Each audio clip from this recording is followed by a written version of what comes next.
What's up, everybody? Welcome back to The Devil's in the Details. I'm BD. And I'm Dan. Do you want to tell them what today's show is all about? It's about Sylvester Stallone.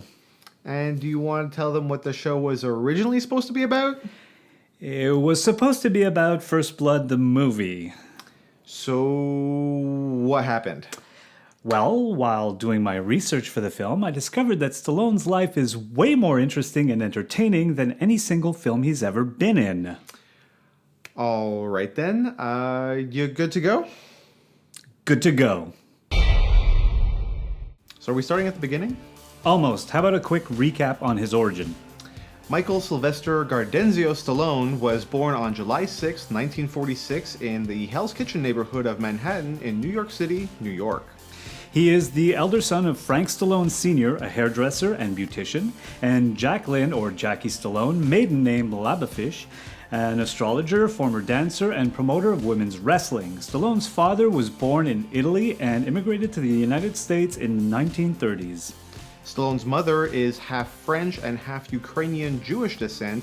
His younger brother is actor and musician Frank Stallone. Complications his mother suffered during labor forced her obstetricians to use 2 pairs of forceps during his birth. Misuse of these accidentally severed a nerve and caused paralysis in parts of Stallone's face. As a result, the lower left side of his face is paralyzed, including parts of his lip, tongue, and chin, an accident which has given Stallone his snarling look and slightly slurred speech. Stallone was baptized Catholic. His father moved the family to Washington, D.C. in the early 1950s, where he opened a beauty school. And his mother opened a women's gymnasium called Barbarella's in 1954. He attended Notre Dame Academy and Lincoln High School in Philadelphia, and Charlotte Hall Military Academy prior to attending Miami-Dade College and the University of Miami. While Stallone was in Switzerland, he played a restaurant patron in a scene with Robert Redford and Camilla Sparv in the 1969 sports drama Downhill Racer. Stallone had his first starring role in 1970 in the softcore pornography feature film The Party at Kitties and Studs. The film was only released several years later as Italian Stallion in order to cash in on Stallone's newfound fame due to the success of Rocky. And the new film title was taken from Stallone's nickname in that film. The Italian Stallion. Rocky Balboa? Never heard of him. For his role in Italian Stallion, Stallone was paid $200 for 2 days' work. He later explained that he had done the film out of desperation after being evicted from his apartment and finding himself homeless for several days. He also said that he slept 3 weeks in the Port Authority bus terminal in New York City prior to seeing a casting notice for the film. In the actor's own words, it was either do that movie or rob someone, because he was at the end of his rope. Stallone also starred in the erotic off-Broadway stage play Score, which ran for 23 performances at the Martinique Theater from October 28th to November 15th, 1971, and was later made into the 1974 film Score by Ridley Metzgar. Obviously still dangling out there at the end of his rope. It's a living. It's a waste of life! In 1972, Stallone appeared in the film No Place to Hide, which was recut and retitled Rebel, the second version featuring Stallone as the star. Stallone's other first few film roles were minor and included brief, uncredited appearances such as 1970's Pigeons as a party guest, Woody Allen's 1971 Bananas as a subway thug, the 1971 psychological thriller Clute as an extra dancing in a club, and in 1975 Jack Lemmon's film The Prisoner of Second Avenue, where he played a Ute. What is a Ute? According to actor Elliot Gould, Stallone confessed to being in the 1970 movie MASH as an extra. He had his second starring role in The Lords of Flatbush in 1974. In 1975, he played supporting roles in Farewell My Lovely, Capone, and Roger Corman's Death Race 2000. He also made guest appearances on the TV series Police Story and Kojak. In 1976, fame came a-knockin'. Stallone gained worldwide attention with his starring role in the smash hit Rocky. On March 24th, 1975, Stallone saw the Muhammad Ali-Chuck Wepner fight. That night, Stallone went home, and after 3 days and 20 straight hours, he had written the script for Rocky. But Stallone subsequently denied that Wepner provided any inspiration for it. Wepner later filed a lawsuit, which was eventually settled with Stallone for an undisclosed amount. Stallone attempted to sell the script to multiple studios with the intention of playing the lead role himself. Irwin Winkler and Robert Chardoff became interested and offered Stallone $350,000 for the rights, but they had their own casting ideas for the lead role, including, but not limited to, Robert Redford and Burt Reynolds. But Stallone stuck to his guns and refused to sell unless he got to play the lead character, and eventually, after a substantial budget cut to compromise, it was agreed he could be the star of the film. Like the guy says, you're gonna eat lightning and you're gonna crap thunder. Rocky was nominated for 10 Academy Awards, including Best Actor and Best Original Screenplay nominations for Stallone. The film went on to win the Academy Awards for Best Picture, Best Directing, and Best Film Editing. Critic Roger Ebert stated about Stallone's breakthrough performance in Rocky that he could become the next Marlon Brando. Ebert was also quoted as saying about Stallone's performance, "He's tough, he's tender, he talks in a growl, and hides behind cruelty and is a champion at heart." Following the success of Rocky, Stallone made his directorial debut and starred in the 1978 film Paradise Alley. That same year, he starred in Norman Jewison's Fist. In 1979, he wrote and directed and starred in the sequel to his 1976 hit in Rocky II, which also became a major success, grossing a little over $200 million at the box office. In 1981, he starred alongside Michael Caine in Escape to Victory. That same year, he starred in the thriller Nighthawks opposite Rutger Hauer. Stallone launched another major franchise success, starring as the Vietnam veteran John Rambo, a former Green Beret, in the 1982 action war film First Blood. Which was what this show was supposed to be about, but I got carried away. Really? The first installment of Rambo was both a critical and box office success. Critics praised Stallone's performance, saying he made Rambo seem human as opposed to the way he was portrayed in the book of the same name. 3 Rambo sequels followed: 1985's Rambo First Blood Part 2, 1988's Rambo 3, and Rambo, which followed in 2008. He also continued his box office success with the Rocky franchise and wrote, directed, and starred in 2 more 1980s sequels to the series, Rocky 3 in 1982 and Rocky 4 in 1985. Stallone has portrayed these 2 characters in a total of 11 films. To prepare for these roles, he embarked on a very strict and vigorous diet and training regimen.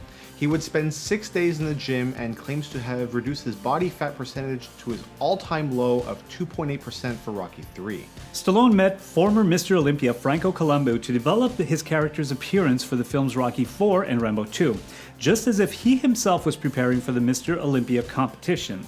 During this time period, Stallone cultivated a strong overseas following. He also attempted, albeit unsuccessfully, roles in different genres. In 1984, he co-wrote and starred alongside Dolly Parton in the comedy film Rhinestone, and even performed a song for the soundtrack. Stallone turned down the lead male role in Romancing the Stone in order to make Rhinestones instead. A decision I'm sure he regretted later. In 1987, he starred in the family drama Over the Top as a struggling trucker who tries to make amends with his estranged son. These films did not do well at the box office and were poorly received by critics. It was around 1985 that Stallone was signed to a remake of the 1939 James Cagney classic Angels with Dirty Faces. The film would form part of his multi-picture deal with Cannon Films and was to co-star Christopher Reeve and be directed by Menahem Golan. The remaking of such a beloved classic was met with disapproval by Variety magazine and horror by top critic Roger Ebert.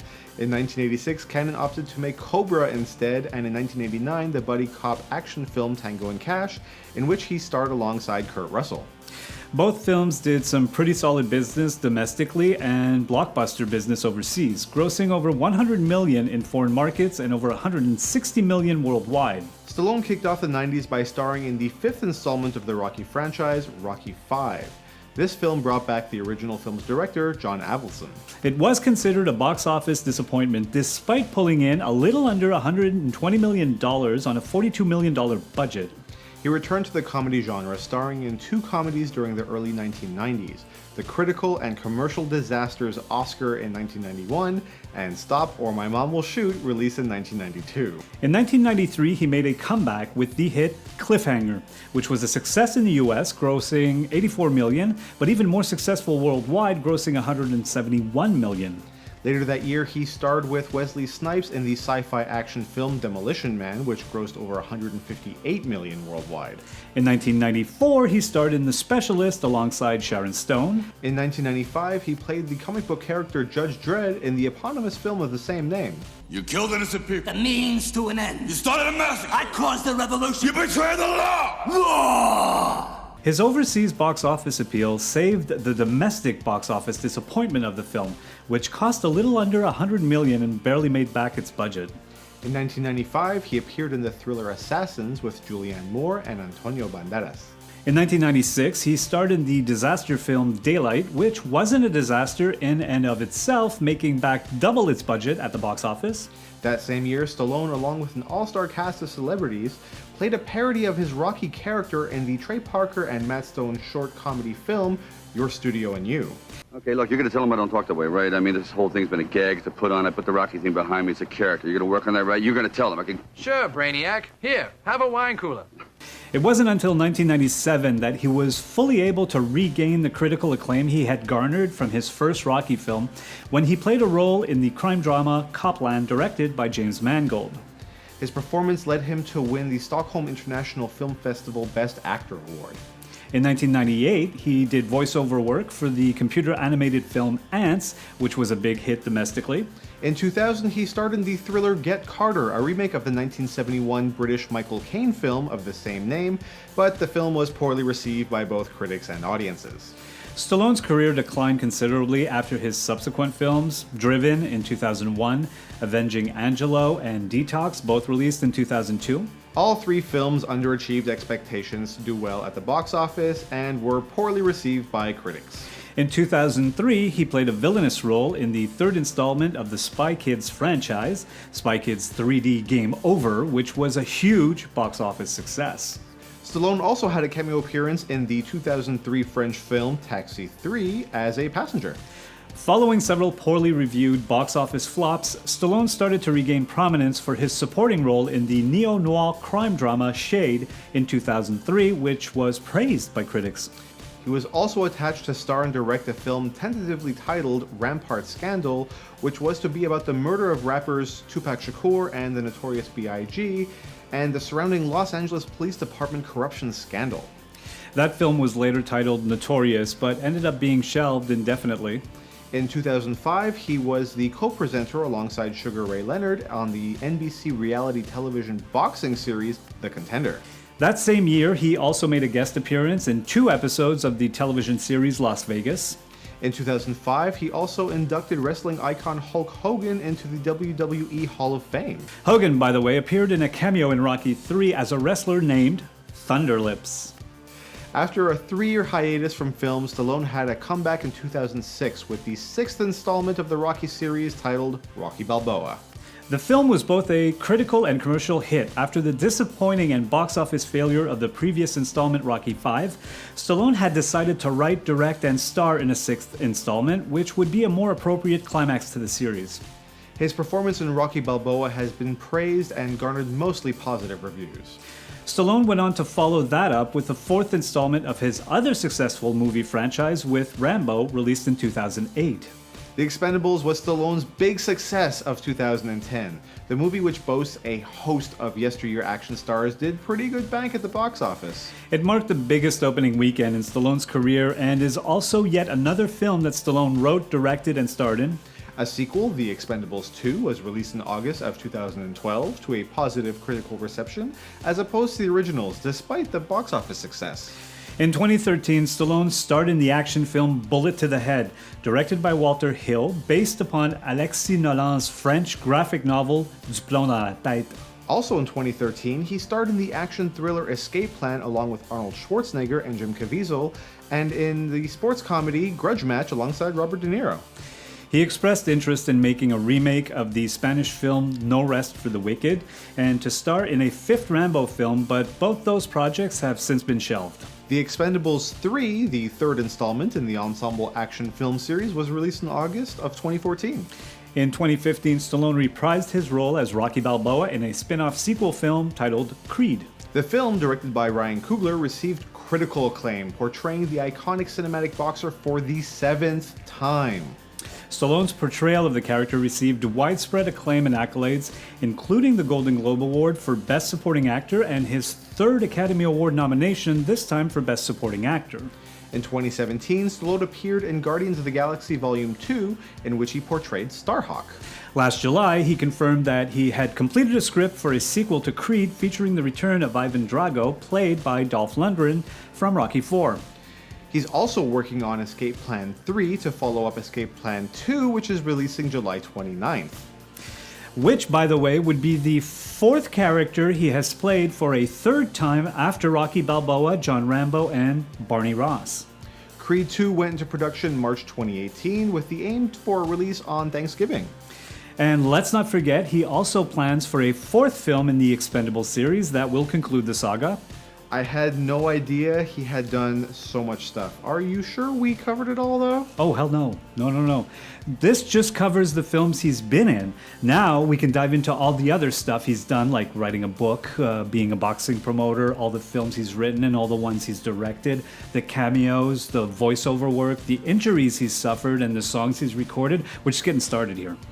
We're done. I hope you guys enjoyed today's episode. Thank you to our wonderful patrons who continue to support us through Patreon. If you'd like to help support us on this channel, the links are down below. Also, a big thank you to everyone who continues to like, share, and subscribe. What's your favorite Stallone flick? Or your favorite character that he's played. Please let us know in the comments section down below. Thank you. We love you. Good night. You betray the law! Law! You betray the law! Law! It's a lie! The evidence has been falsified! It's impossible! I never broke the law!